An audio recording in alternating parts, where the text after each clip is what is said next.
causa de algumas árvores que tinham ali na região. Legal!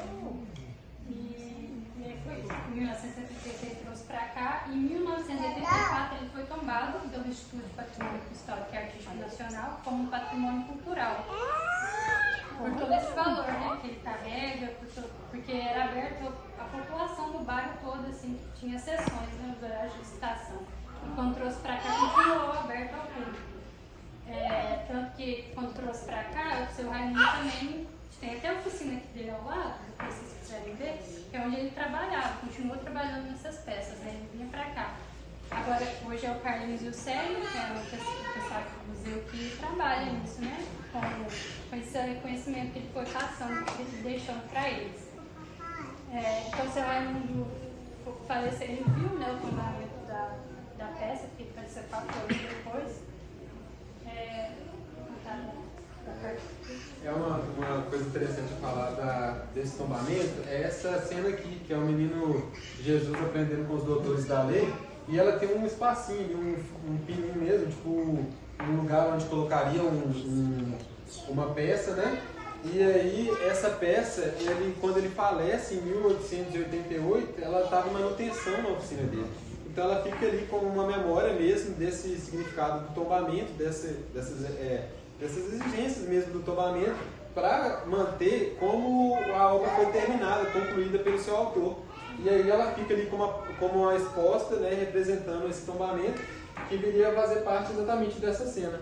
Se vocês quiserem depois dar uma olhada lá também, é algo interessante de se pensar no valor no tombamento desse presépio, que traz realmente uma construção cultural, elementos culturais, elementos do cotidiano, elementos do trabalho, representa a vida de Jesus também pelos elementos do trabalho, como a Yasmin falou, quando ele está aprendendo a carpintaria com José, lá em cima os ferreiros, aqui o caçador, o lenhador, muitos elementos do trabalho mesmo, e também elementos artísticos, como o sanfoneiro, que ele convivia no centro, no cotidiano mesmo, que tinha essa especificidade, é específico dele conhecer ele, porque traz as muletinhas também, era alguém nosso do cotidiano mesmo, que é alguém que ele convivia ali. A bandinha que ele fez parte, como a Yasmin falou, e muitas outras coisas que acompanharam o desenvolvimento da cidade, como as igrejas barrocas, né, das cidades históricas,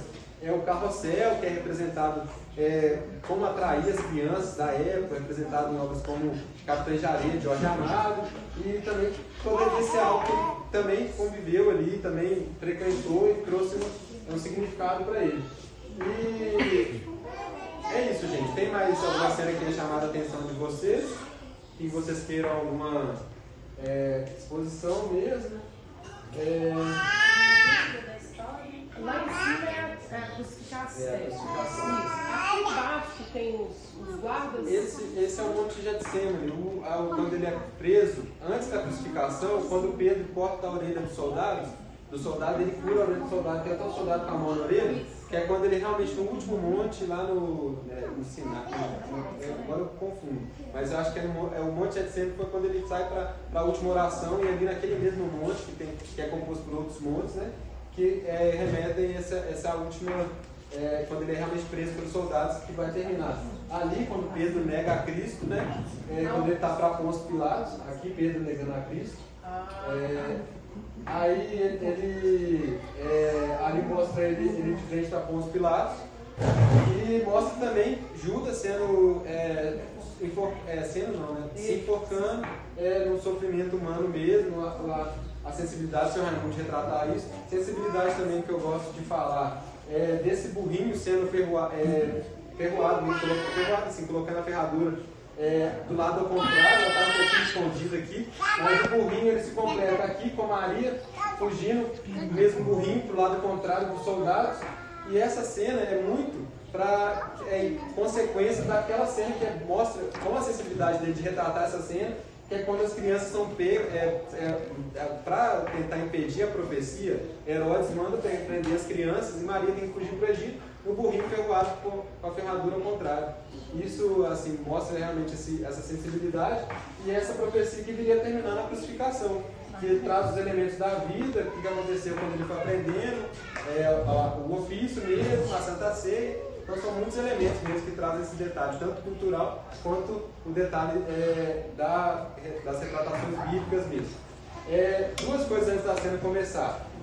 Essa cena é uma sessão, essa apresentação é uma sessão azul, portanto ela não vai ter um trovão no final, não vai ter as luzes, é uma sessão inclusiva, mas vocês podem também acompanhar à esquerda aqui a casa de máquina, onde tem as polias, as roldanas, os contrapesos, como ele é operado hoje a partir do motor elétrico.